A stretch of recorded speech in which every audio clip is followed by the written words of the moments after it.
The tape never lies. An Oregon star, Kenyon Sadiq, was an ultimate game changer versus USC in Week 13.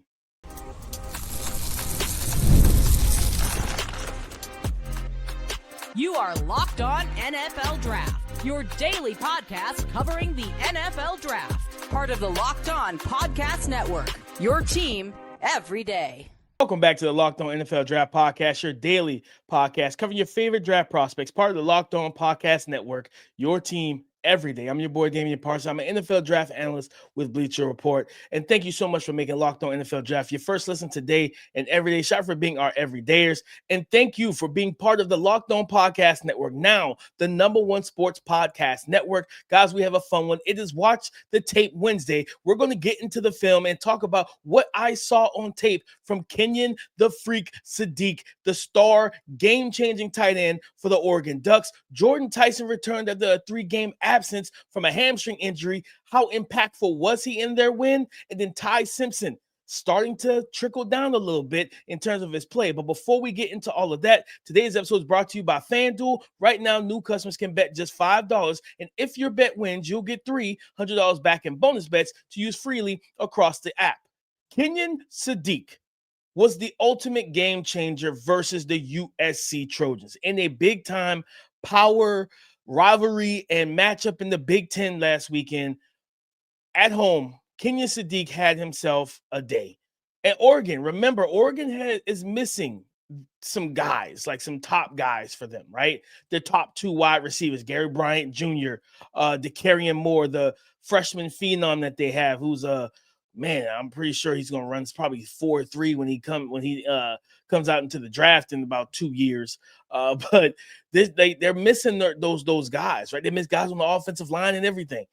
But Kenyon Sadiq kind of alleviated some of the issues and worries of missing guys in the receiving core.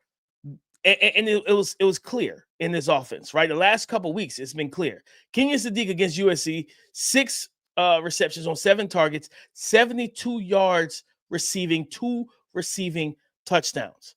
This young man made plays all over the field from multiple alignments, not just at tight end or at H, at X, at Z, in the slot, in bunch.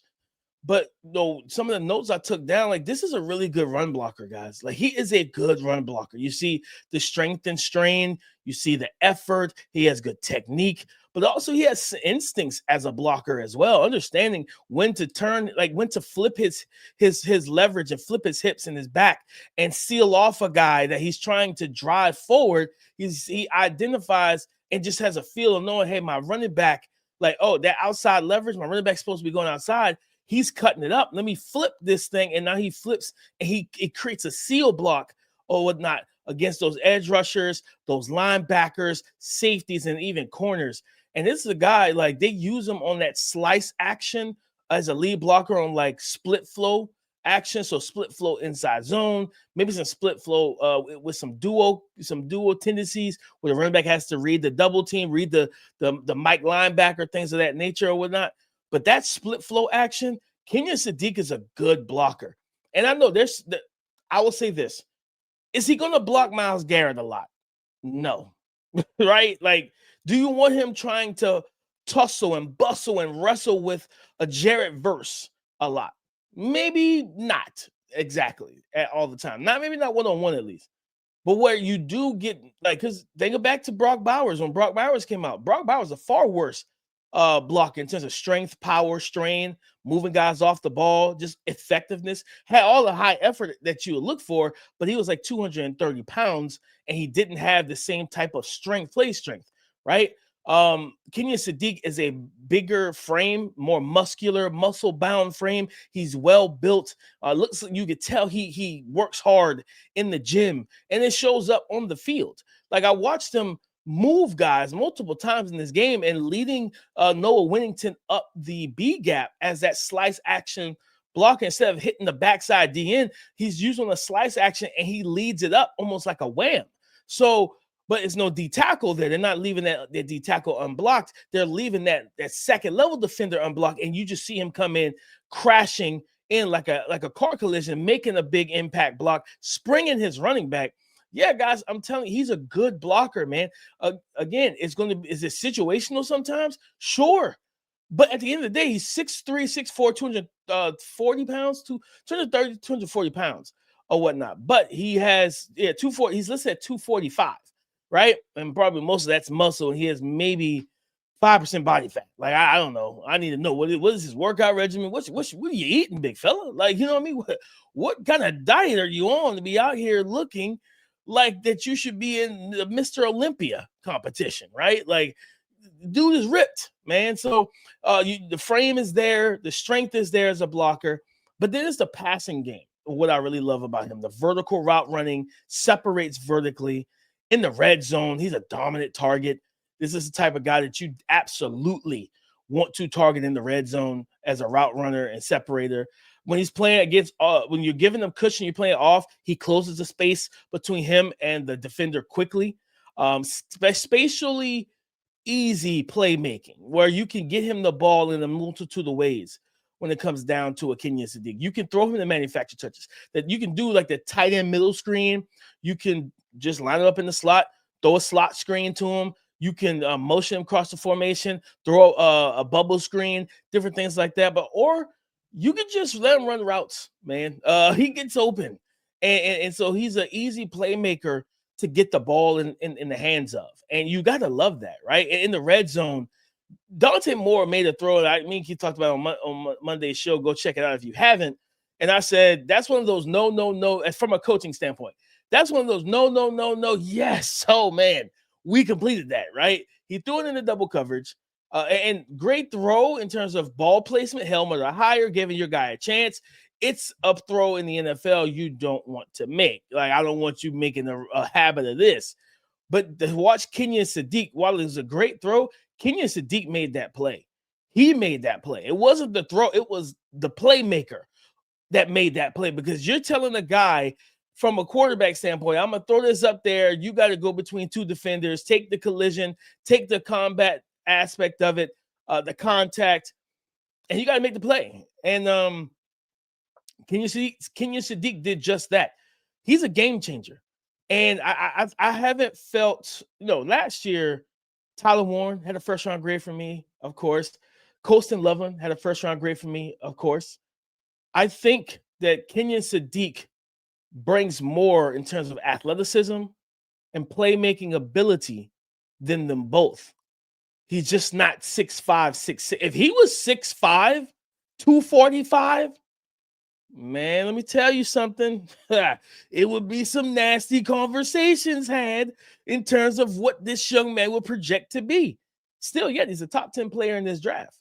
But I think the comp right now, and we'll, circle back when we do like a full-blown end of year, like scouting profile. Because guys, I'm telling you, this, like, just like we did in the summer, this draft season, we're changing it up. We're doing when we do scouting profiles, we're focusing on one player an episode. So we're going to, on Twitter and in the YouTube community poll, we're going to ask over the weekends, leading into those episodes, hey, who would you like to hear us break down this week, and go from there. But yeah, one player, we're going to talk about the strengths, the concerns about their game, and the NFL projection and grade and comps. We're going to have a lot of fun, man. We're going to have a lot of fun this draft season. So please, if you're not an everyday, if you're just checking this out, go ahead and become an everydayer.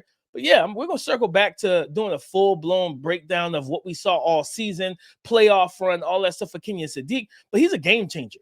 He's a game-changing tight end. He's a top 10 player and prospect in this class. Position be darned. You hear me? I don't care about position value. I want a tight end that can come in and be a mismatch. When you use the tight ends correctly, it forces the defense out of comfortable shells and everything else, simply because you can't cover them. If you got a nickel corner, they're typically too small. You got a linebacker, he's typically not a fluid enough athlete. You got a safety, he's typically not strong enough or big enough either. So at the point of the matter is this: tight ends are the biggest mismatches in the football atmosphere and on the field.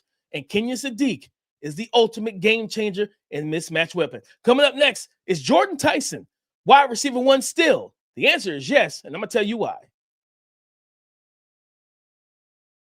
I'm Cody Rourke from Locked On Broncos, and this episode is brought to you by Peloton. Peloton is shaping the future of fitness with the brand new Peloton Cross-Training Tread Plus, powered by Peloton IQ. This is Peloton's most advanced equipment yet, giving you real-time guidance and endless ways to move, whether you're running, lifting, or you're cross-training with your favorite instructors like Alex Toussaint. It's training reimagined to make your workout more personal. Peloton is built for breakthroughs with features that help you plan, stay motivated, and hit peak performance. You can let yourself run, lift, flex, and go while Peloton handles all the rest. Plus, Peloton IQ provides real-time strength coaching, tracking your progress and suggesting weights that challenge you so you can get stronger. Plus, the new movement tracking camera, it counts your reps and corrects your form in real time, making sure every rep is safer and smarter. So let yourself run, lift, flex, push, and go. Explore the new Peloton Cross-Training Tread Plus at onepeloton.com. Thank you for being part of the Locked On Podcast Network, now the #1 sports podcast network in America. Jordyn Tyson, is he still my wide receiver one of the 2026 NFL Draft, coming off of a 3-game absence from a hamstring injury? The answer is yes. Yes, does he? He has a little bit of an injury history. Most of it tied back to, I think, end of 2022. He had a lower leg injury or leg injury that had basically held him out for the duration of the 2023 season when he transferred to Arizona State. So he missed most of that season. I think he actually played in 3 games, but he didn't do much. He was basically hurt all season. He played that he was out that entire season essentially. So when you talk about, hey, when you hear people, quote 40% of his games missed, I'm like, that's that 2023 season that we're talking about. He had the shoulder injury late in the Big 12 championship game, so he missed the CFP game. He missed the 1 full game last year when they played Texas, and then this year was the hamstring, which at the end of the day, that's just kind of bad luck, because right now Elijah Surratt's got a hamstring. You got guys in the NFL. Hamstrings seem to be an issue in 2025. But yes, he is still my wide receiver one. Jordyn Tyson, listed at 6'2", 6'1", 6'2", 200 pounds, elite route runner, outstanding separator against man, against zone, against off coverage, soft press, physical press, doesn't really matter. He knows how to get open. And despite all of it, he's still my wide receiver one. Returning to the lineup versus Colorado, he was a clear difference maker in this game. But it wasn't on a stat sheet especially, right? He's got 4 games this season when he's targeted 10 plus times, and he has over 100 yards receiving. In this game, he's only targeted 4. Remember, his quarterback is also out. Sam Levitt's out, so it's on Jeff Sims, who has not been outside of that 1 year at Georgia Tech, where he flashed some greatness from the pocket and playmaking ability. He hasn't been a consistent or great passer or even good passer, but he looks pretty solid right now. I gotta give him his credit. But only 4 targets, 2 catches for 61 yards. And one of them was a deep ball down the right sideline for a chunk play for like 42 yards. Okay, like he chunk play down the sideline, the release package. No, like it was a stutter and go. It's a double move, stutter and go. Beat the corner. The corner ended up falling midway through the route after he finished the stutter and go, and then he went up kind of a 180. Helmet or higher grab, went over the top, snagged it. I think he got both feet in bounds and everything. But he was open multiple times in this game. But when I tell you he was a difference maker, he created, we talk about like that, hockey assists or just the assist in basketball, right? Did he directly assist and pass the ball to his receiver? No, but in multiple instances, and I believe he was on a pitch count too, because he didn't play the full amount of snaps in this game. Everything, I feel like they were working them back, like in basketball, as a minutes restriction.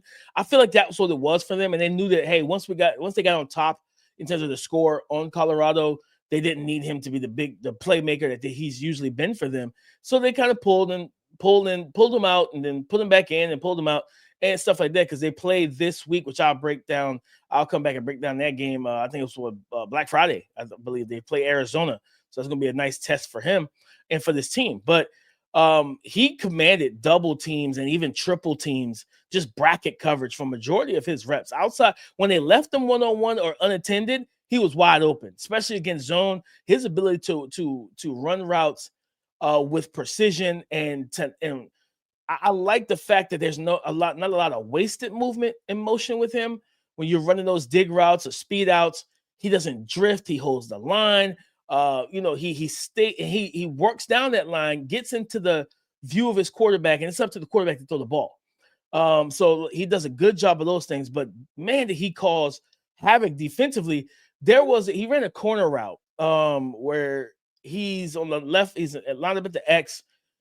Receiver cornerback. The cornerback defending him took outside leverage. He's like on the outside hip playing underneath. There's another defender waiting for him up the field who's playing inside leverage, right? So basically they have an inside-outside bracket. Here's the problem. The safety is single high. Safety is on the far hash close to Jordyn Tyson. So he takes Tyson away. Now, that would be a situation where you want to see Jeff Sims get to the open guy. He still threw that ball. Into that bracket, he still threw it. But because, again, you got 3 guys in the vicinity of 1 receiver. So you have 11 defenders on defense on the field at the same time, at one time, right? You got to have 11 men on the field. 3 were occupied by Jordyn Tyson. You got 4-man rush, so that eliminates 4 of the 8. So you got 4 other guys in coverage. You should have got that ball to somebody else. But then fast forward, why that safety was so important, I'm gonna tell you. Now you fast forward a couple drives or another drive or 2. He's in a slot. He runs a post, and it's against that same coverage, inside, outside. No safety help this time. Jordyn Tyson just blows by both defenders. And I'm like, Jeff Sims, throw that. It could have been a clear out route. He could have been a decoy and to open somebody else up. But that's what I'm talking about, the hockey assist. He did such a great job of that, of opening up his teammates. They scored a touchdown in the low red zone, around the 5-yard line. They motioned, pre-snap motion, jet motion, Jordyn Tyson. The secondary so concerned with him, they are frantically communicating on who's going to bump down, and because it looks like it's supposed to be man to man, and they're trying not to lose sight of him, and that someone, if he fully goes across the formation, someone on the other side knows you got to get 0. Agent Zero's coming into your vicinity. It's on you. And during that discombobulation of the defensive communication, the other receiver who was in the slot, who became the single side receiver, is wide open in the end zone for a touchdown. So we talk about, hey, a guy that comes in and has a gravitational pull. He has that. And what that means is that's what wide receiver ones in the league do, right? That's what they do. They are the guys that truthfully are able to handle that, right? That gravitational pull and setting the offense up for success. Not just setting them up for success, but putting them in the positions that you're like, man, I feel great about what we're doing. I feel great about where we are right now. And it's just a simple thing. So being able to pull defenders, open up lanes for the run game, Raleek Brown having over 200 yards rushing. Yeah, some of that's due to Jordyn Tyson having that safety baked over the top of him, having an extra defender in the slot or overhang, dropping off in the zone, getting into that area, right? That hook curl or curl the flats situation, because you don't want him to get anything open because you know what he can do after the catch, and you don't want him to get over the top, so you keep the safety because he can run by your defenders, which he did. So, yeah, and again, then it's like, okay, if we're in tight coverage down the field, does it really matter? No, because he's making those combat collision 50-50 contested catches. This is my wide receiver one, guys. The injury stuff, I understand the concern. I do. Yes, everybody can quote the phrase, the best ability is availability. You can't make the club from the tub. Like, you know what I mean? Like, whatever. You know what I'm saying? Like, you can say all the cliche things that coaches have said in the past, right? But at the same time, he doesn't have consistent like the injuries to me it's not, hey, Michael Penix Jr. tore both ACLs and somehow got drafted top 10, right? Like, And at the same time, let me tell you something. I'm not taking the worst player because, he hasn't had injuries in his career. I'm not forcing somebody else into wide receiver one. Him and Cardell Tate are the only two that are truly in the top 10 range, top 15, top 10 range in terms of draft prospects for me. But Kai Lemon and Casey Concepcion are like mid-first round picks. After like pick 15 to 25, somewhere in there, I can see them coming off the board. I don't know if you take either one of those guys top 10 the way I would a Cardell Tate and a Jordyn Tyson. Now, yes, both of them are like Casey and Makai are better run after catch threats than a Cardell Tate. Cardell Tate, better ball winner, route. He's a great route runner as well. Man zone, whatever. He can play the power slot if you need him to, things like that. He gives you a little bit more versatility in terms of alignment versatility. But nonetheless, at the end of the day, guys, for me, Jordyn Tyson is still wide receiver one. He's an impact player. He's a game changer. He's the type of guy that shifts the defensive attention, and he's a difference maker. So at the end of the day, this is the type of guy I'm drafting top 10, top 12, and I'm not looking past it. Unless something pops at the NFL Combine with the medicals, if it's a red flag, then we can come back and discuss it. But talking about discussing and red flags, Ty Simpson's coming off 2 games where he has not looked great. What does that mean for his draft stock? What did the tape say? Let's get into it. Today's episode is brought to you by FanDuel, America's #1 sportsbook. The NBA is back, and there's no better place to get in on the action than with FanDuel, the official sports betting partner of the NBA. Even if you miss the start of the game or you want to ride that hot hand in the fourth quarter, FanDuel has live bets on everything from who will score next to fourth quarter comebacks. Plus, you can even combine your live bets into a same game parlay for a shot at a bigger payout. It keeps every game even more exciting, especially when your team's making that late game fourth quarter push like my Pistons did versus the Indiana Pacers to get that next dub to keep the streak alive. Right now, FanDuel is giving new customers $300 back in bonus bets when your first $5 bet wins. So head to FanDuel.com to sign up and play your game with FanDuel, the official sports betting partner of the NBA. Thank you for making Locked On NFL Draft your first listen today and everyday shot, for being our everydayers. And thank you for being part of the Locked On Podcast Network, now the #1 sports podcast network in America. Ty Simpson for the Alabama Crimson Tide. We've talked about him a lot on this show because and for good reason. Ty has been like his season. He's been having a great season, but these last 2 weeks, right? Week 12 against Oklahoma, Brent Venables was not kind to him. Brent Venables and the OU defense was not kind to our guy Ty Simpson, the first-year starter. And then against Eastern Illinois, I believe that is a house that Tony Romo built, him and Sean Payton, I believe. Against them, like they won 56-0. They won running away, right? They only threw the ball for 271 yards in this game. Like they didn't need to throw the ball a lot. They ran the ball 49 times for 269 and 8 touchdowns. They won this game handedly, right? But Ty Simpson, 12 of 17, 70% completion percentage, 148 yards. And that's not a problem for me. I don't care about that, right? The low numbers, I'm not tripping off that.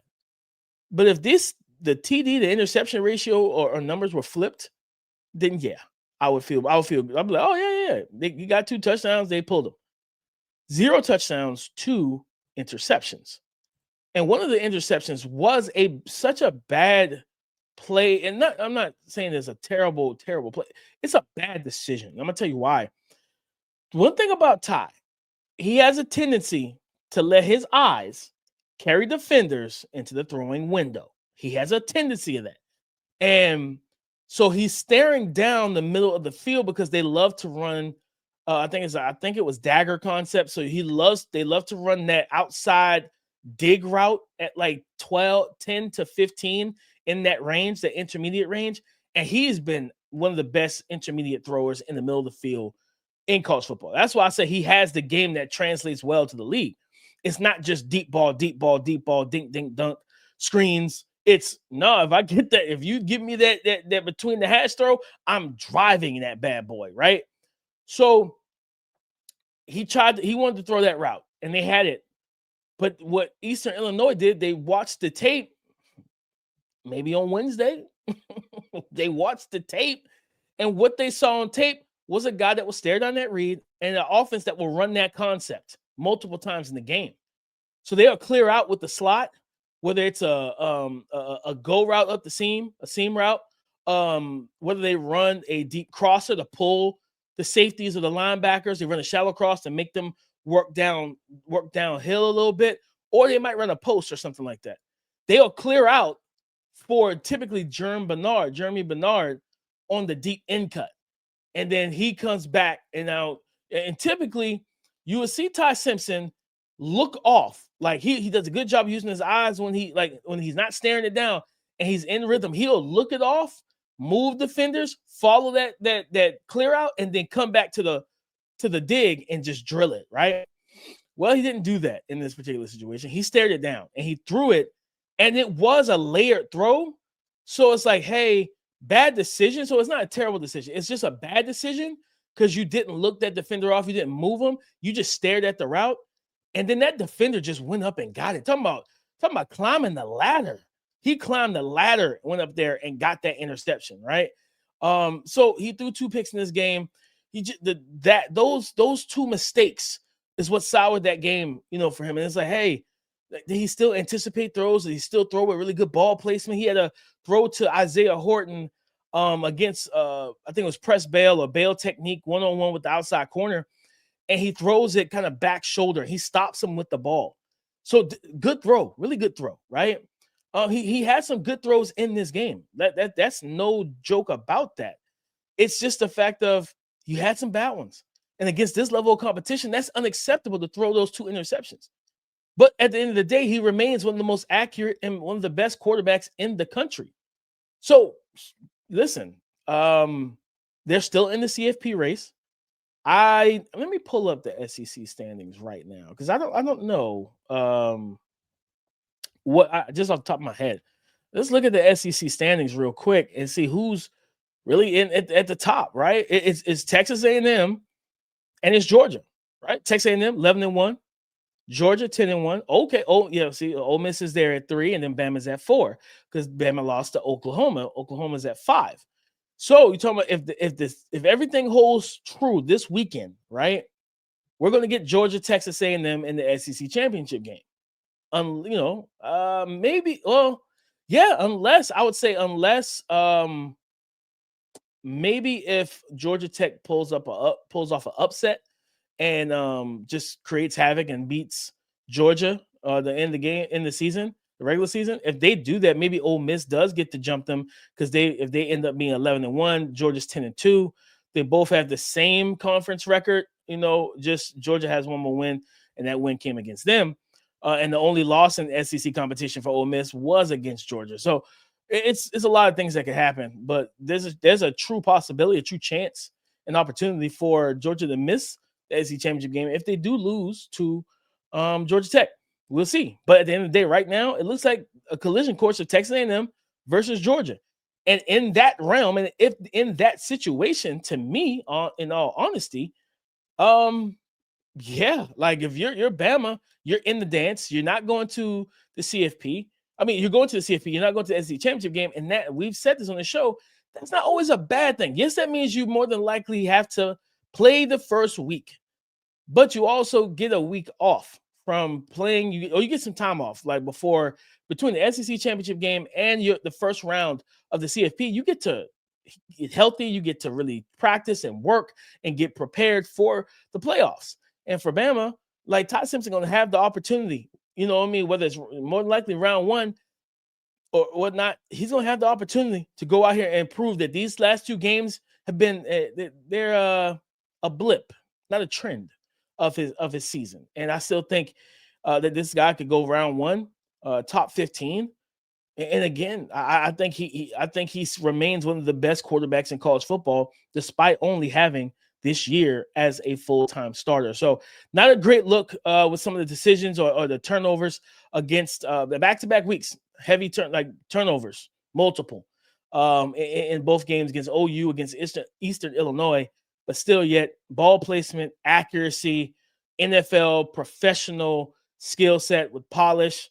Yeah, he's still Ty Simpson, and he's still one of my favorite quarterbacks to watch in this class. Let's hope that they have Auburn this week. I'm pretty sure. I believe they have Auburn this week. So what is that? The what game is that? The Iron Bowl. Yes, it's on the road. Big test. Auburn is getting comfortable. They're getting confident, right? Feel like they found their quarterback a little bit. I think Deuce Knight, like a 5-star recruit. Hey, you go into their place, beat them, that tough defense, walk out there with a win, and you play mistake-free football. You kind of make us forget about what happened against Eastern Illinois and what happened against Oklahoma. But guys, that is our show. Watch the tape Wednesday. Ty Simpson, not great, good things, but some bad throws. Jordyn Tyson returns from injury and proves to be a difference maker, and still my wide receiver 1 for right now in the draft. And Kenyon the Freak Sadiq, is the ultimate game changer at the tight end position. Go subscribe and follow for free on YouTube, wherever you listen to podcasts, to get the latest episode as soon as it is available. Thank you for making Locked On NFL Draft your first listen today and every day. Shout out for being our everydayers. On tomorrow's show, we have biggest NFL draft storylines. We have perfect prospect pairing and coach them up. All that on tomorrow's show. So come and join the conversation again tomorrow on the Locked On Podcast Network, your team every day.